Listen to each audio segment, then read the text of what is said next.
सत्सिंह जी, अब ये देखिए ना, अगला तो जाके केंद्र में बैठ गया सेफ, उसका क्या बिगड़ा है? भुगत तो यहाँ जो बीजेपी के लोग रहे हैं वो भुगतेंगे ना। नमस्कार, मेरा नाम है सत्सिंह। हरियाणा फाइल्स में आप सभी का स्वागत है। और आज के मेरे स्टूडियो में मेहमान है डॉक्टर आनंद शर्मा, जो कि एक स्वतंत्र पत्रकार हैं और पत्रकारिता पर भी इन्होंने 2 किताबें लिख रखी हैं। इसके अलावा टोटल 6 किताबें लिख रखी हैं और महर्षि दयानंद यूनिवर्सिटी जैसे बड़े संस्थान से भी डॉक्टर साहब लंबे समय तक जुड़े रहे हैं। डॉक्टर साहब, सबसे पहले तो आपका स्वागत है। आपका भी बहुत बहुत धन्यवाद। डॉक्टर साहब, गन्नौर की जहाँ तक बात है, जो मेन पॉलिटिकल पार्टीज हैं बीजेपी, कांग्रेस, लेकिन यहाँ एक फैक्टर और भी है इंडिपेंडेंट का, देवेंद्र कादियान, तो आपको क्या लगता है गन्नौर की स्थिति क्या है? सत्सिंह जी, गन्नौर विधानसभा की सीट का निर्माण 1967 में हुआ था। एक बहुत बढ़िया फैक्टर यहाँ उभर कर आ रहा है जो इन दोनों को पसीने लाने में पूरी तरह से सक्षम रहेगा, वो है देवेंद्र कादियान नाम के व्यक्ति।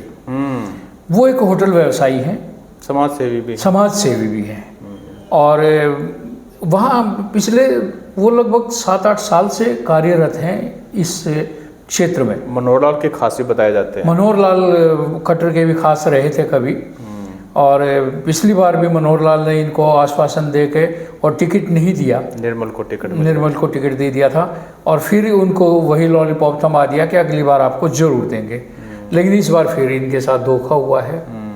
तो ये क्योंकि लोगों में काफ़ी लोकप्रिय हैं, सामाजिक कार्यों में बहुत बढ़ चढ़कर भाग लेते हैं, लोगों के दुख सुख में भागीदार रहे हैं, इसलिए इनकी लोकप्रियता दोनों कैंडिडेट जो कांग्रेस से हैं और बीजेपी से, उनके लिए बहुत ज़बरदस्त टक्कर बनकर उभर रही है। लेकिन डॉक्टर साहब, जो कांग्रेस के कैंडिडेट हैं कुलदीप शर्मा, चिरंजीवी लाल के बेटे हैं, और चिरंजीवी लाल बहुत बड़ा नाम थे। हाँ। कुलदीप शर्मा हरियाणा में स्पीकर भी रहे हैं, गन्नौर से जीतते रहे हैं, तो आपको क्या लगता है उनकी स्थिति कैसी है?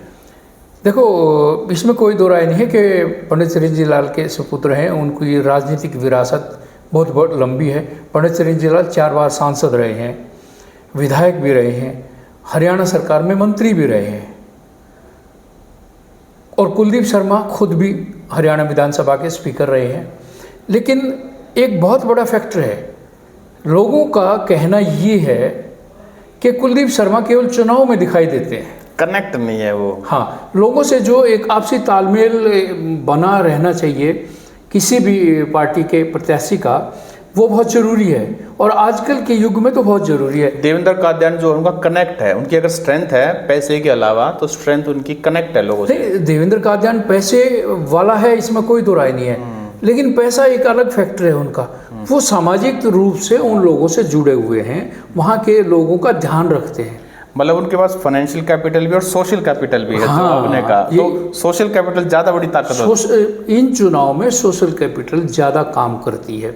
निर्दलीय विधायक जो बनकर जीतते हैं, जो आते हैं, उनका जीतने का एक सबसे बड़ा फैक्टर यही रहा है कि उनकी सोशल कनेक्टिविटी बहुत ज़बरदस्त रहती है लोगों से। डॉक्टर साहब, 2019 में यहाँ से निर्मल रानी जीती, जो बीजेपी की विधायिका रही, तो बीजेपी के कैंडिडेट देवेंद्र कौशिक को हम हल्के में तो डिस्काउंट नहीं कर सकते ना, नहीं कर सकते।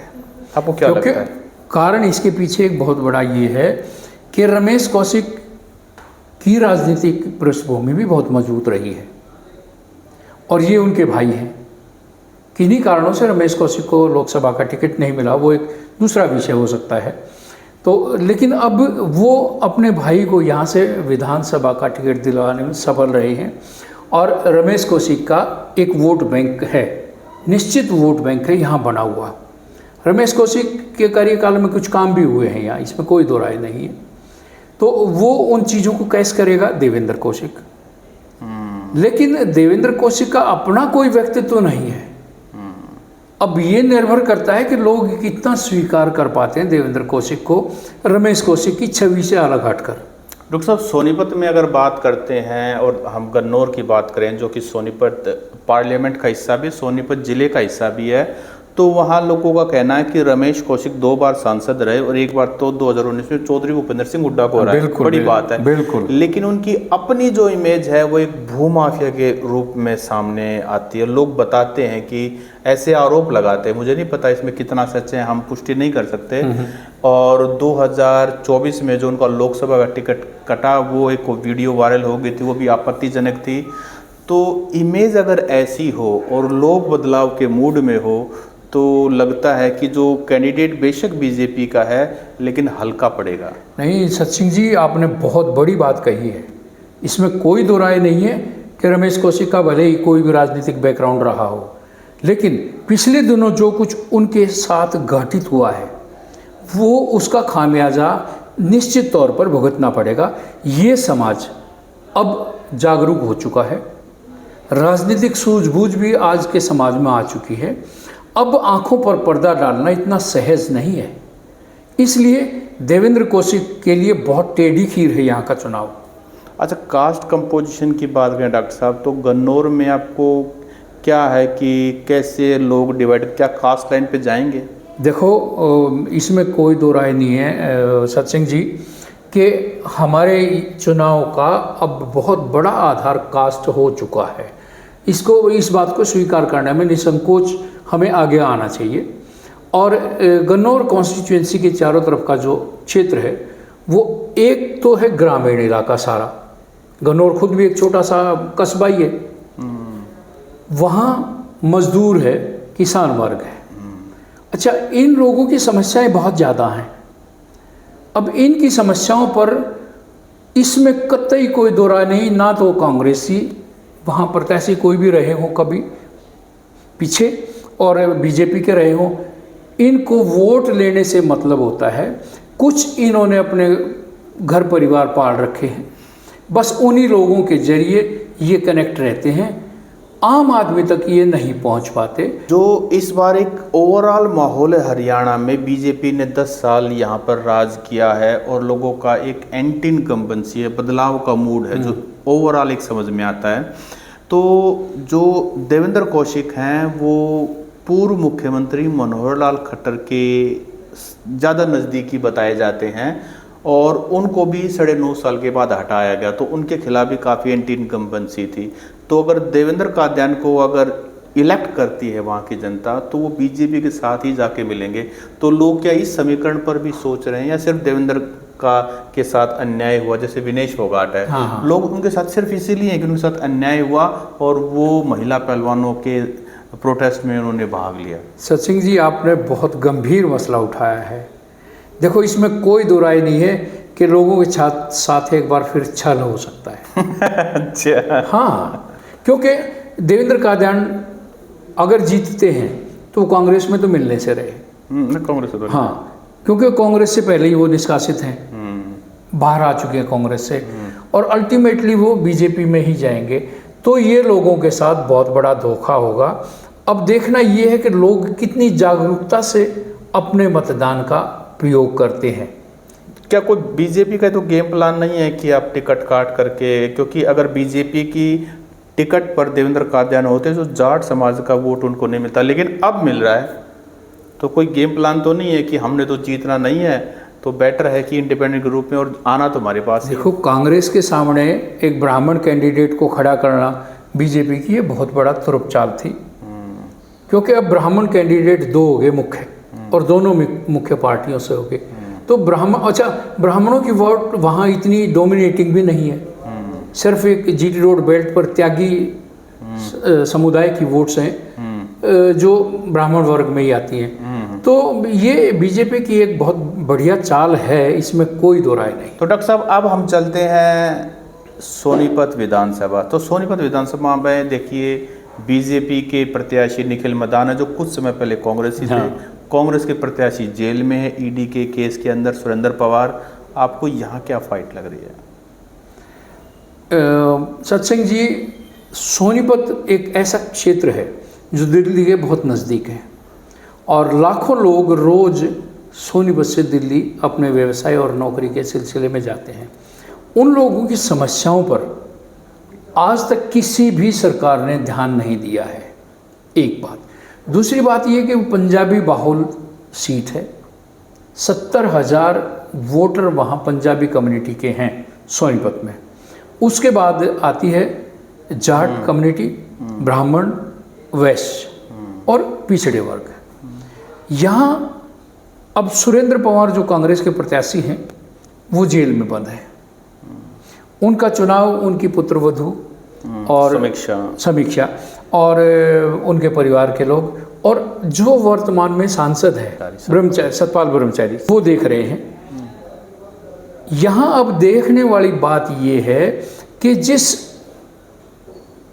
नीति और नीयत से सुरेंद्र पवार ने लोगों को अपने अनुरूप ढाला और उनकी वोट ले गए, वो उसमें ब्राह्मणों की वोट भी ली है उन्होंने, जाट कम्युनिटी की भी ली है, बनिया वर्ग की भी ली है, पिछड़े वर्ग की भी ली है, मुस्लिम समाज का भी एक अच्छा खासा तबका है सोनीपत में, उनकी भी वोट कांग्रेस कैंडिडेट को मिली है। यहाँ अब देखना ये है कि उनका परिवार अब किस तरह से उन वोटों को कैश कर पाता है, एक बात। दूसरी बात रही बीजेपी के कैंडिडेट की, निखिल मदान की। ये कल तक कांग्रेसी थे, कांग्रेस ने इनको मेयर बनाया था। अब निखिल मदान के विरोध में एक बहुत बड़ा फैक्टर जो जाता है और जो जाएगा, और लोगों को सोचना भी चाहिए, सोनीपत में मूलभूत समस्याओं का इतना अभाव है। वहाँ सीवरेज का सिस्टम देख लो, वहाँ पीने के पानी की देख लो, सड़कों का देख लो। जो सोनीपत के दो हिस्से हैं, एक रेलवे लाइन से इधर जो गीता भवन, मॉडल टाउन वगैरह सेक्टर्स का इलाका आता है, एक रेलवे लाइन से उधर जो गुड़ मंडी, काठ मंडी और सेक्टर 23 का इलाका आता है। तो इन दो हिस्सों को जोड़ने के लिए एक पुल बनाया गया था जो कविता जैन, राजीव जैन जी के समय में बनाया गया। लेकिन वो पुल एक आधी अधूरी सी इच्छा पूर्ति की बात थी, क्योंकि उस पर जब हम सोनीपत गुड़ मंडी की तरफ से उस पर चढ़ते हैं तो केवल एक गाड़ी जा सकती है, दो गाड़ी नहीं जा सकती। तो उस पुल का क्या फ़ायदा हुआ? ये बहुत बड़ी समस्या है। ठीक इसी तरह उससे थोड़ा सा आगे शनिदेव का मंदिर है, वहाँ एक अंडरपास है, थोड़ी सी बारिश होते ही वहाँ पानी लबालब भर जाता है। मतलब ये है कि सोनीपत के दोनों हिस्से कट के रह जाते हैं, लोगों को मजबूरन एटलस रोड की तरफ से होते हुए जाना पड़ता है जो बहुत लंबा है। इसके अतिरिक्त पीने के पानी की बहुत बड़ी समस्या है, सड़कों की बहुत बुरी हालत है। तो ये निखिल मदान का दायित्व भी बनता था, क्योंकि वो मेयर थे और उन्होंने सोनीपत की जनता के लिए कोई काम करने की नहीं सोची। उन्होंने तो अब सिर्फ अपना फ़ायदा देखा और पार्टी बदल ली, सिर्फ अपना फ़ायदा देखा। और जब संदेह इस बात का है कि जब उनके ऊपर ईडी की रेड गिरने वाली थी तो भागकर वो भाजपा के दामन में छुप गए और अपने आप को बचा लिया, जैसा कि आजकल अक्सर करते हैं जी। तो डॉक्टर साहब, यहाँ इस बात का और आपसे मैं जवाब चाहूँगा, कविता जैन की टिकट काटना क्या सही था? क्योंकि एंटी इनकम्बेंसी उनके खिलाफ भी नहीं। यहाँ मैं आपकी बात से सहमत हूँ कि कविता जैन के अगेंस्ट भी एंटी इनकम्बेंसी और बीजेपी के अगेंस्ट तो है ही है। लेकिन उस सब के बावजूद भी अगर कविता जैन को टिकट मिलती तो कविता जैन बहुत अच्छी फाइट देती और वो एक विनिंग कैंडिडेट भी हो सकती थी। कारण ये कि सुरेंद्र पवार की कमजोरी, सुरेंद्र खुद जेल में बंद हैं, वो खुद से चुनाव नहीं लड़ पा रहे हैं, तो उसका फ़ायदा कविता जैन का 36 बिरादरी के साथ अच्छा ताल्लुक़ है। ताल्लुक़ अच्छा है, लेकिन जैसे सोनीपत से कुछ लोगों से बात होती है तो उन्होंने कहा कि जिस दौरान कैबिनेट मिनिस्टर थी कविता जैन और राजीव जैन, उनका व्यवहार लोगों के साथ ज़्यादा ठीक नहीं था। काम काफ़ी हुए, लेकिन जैसे आपने बताया कि काम तो हुए, लेकिन वो हाफ हार्टेड अटैम्प्ट था, पूरी तरह से वो सोल्व कर सकते थे। सेंटर में भी मोदी की सरकार, नीचे भी भाजपा की सरकार, और वो कैबिनेट मिनिस्टर, तो सोनीपत की कायाकल्प की जा सकती थी। सत्सिंह जी, ये मैं आपकी बात से पूरी तरह सहमत हूँ, बहुत बड़ी बात कही है आपने। ये इन लोगों की टेंडेंसी है, जब ये लोग सीट पर आ जाते हैं ना तो ये सारी जिम्मेदारियों को भूल जाते हैं। और अब रो रहे थे टिकट कटी, हाँ, अब टिकट कटती है तो फिर अगर जनता के लिए काम किया होता तो उनको टिकट मिलती और वो जीत भी सकती थी।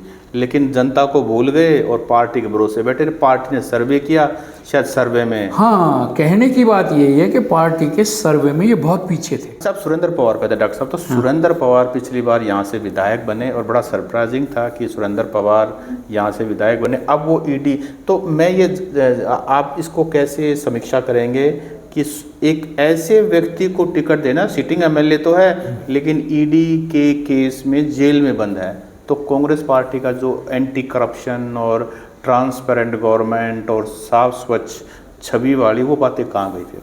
सत सिंह जी, ये बातें कहने में अच्छी लगती हैं। ये जो राजनीतिज्ञ है ना, ये मेरे और आपके लिए तो बड़ी मायने रखती हैं कि हमें अपराध से बचना चाहिए, हमें गलत काम नहीं करना चाहिए। लेकिन ये जो राजनीतिज्ञ है ना, ये राजनीति का चोला जब पहन लेते हैं तो ये एंटी हो जाते हैं, ये फुल प्रूफ हो जाते हैं। इन पर कोई आक्षेप नहीं लगा सकता, कोई दाग नहीं लगा सकता, और लोगों को बेवकूफ़ बनाना इन्हें बहुत अच्छी तरह से आता है। चाहे सुरेंद्र पवार हो, चाहे कोई और राजनीतिक, सुरेंद्र पवार हो, चाहे अरविंद केजरीवाल हो, जेल में कितने देर बंद होके आए हैं। भूपेंद्र सुंडा के खिलाफ भी कितने सारे केसेस हैं, ईडी के केस हैं और बाकी सारी विजिलेंस के केसेस हैं, और वो चीफ मिनिस्टर का चेहरा है।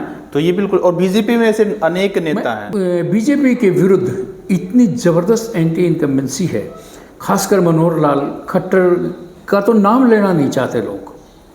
उस आदमी ने बीजेपी को बिल्कुल जीरो कर दिया है और उसका लाभ कांग्रेस का कैंडिडेट यहाँ से उठा सकता है। डॉक्टर साहब, मुझे हंसी इस बात के लिए आ रही है कि जिस बात का सबसे ज्यादा विरोध है, ये पोर्टल सिस्टम सबको उलझा के रख दिया, property ID, family ID. Manohar Lal Khattar परसों रोहतक आए और वो डिफेंड कर रहे इस बात को, अरे लोगों को मत याद दिलाओ भाई। बोले और क्या? पोर्टल से मैंने पूरे हरियाणा को बदल दिया है। पता नहीं किसको बदला है, लेकिन पार्टी की जरूरत। सत सिंह जी, अब ये देखिए ना, अगला तो जाके केंद्र में बैठ गया सेफ, उसका क्या बिगड़ा है? भुगत तो यहाँ जो बीजेपी के लोग रहे हैं वो भुगतेंगे ना उसके किए हुए को, या ये वर्तमान जो सीएम है सैनी, ये भुगतेंगे। तो सोनीपत विधानसभा से लग रहा है कांग्रेस की एज है, और गन्नौर से जैसे आपने बताया कि इंडिपेंडेंट कैंडिडेट जो है देवेंद्र काद्यान जो है, उनकी एज लग रही है, क्योंकि एक सेंटीमेंट है, युवा है और सोशल कनेक्ट है और साधन संपन्न भी है, तो वहाँ ये लग रहा है। तो दोस्तों, ये थी हमारी 2 विधानसभाओं की एक हमने कोशिश की एनालिसिस करने की, गन्नौर और सोनीपत विधानसभा। और डॉक्टर साहब, आपने हमें समय दिया, आपका बहुत बहुत धन्यवाद। आपका भी बहुत बहुत धन्यवाद।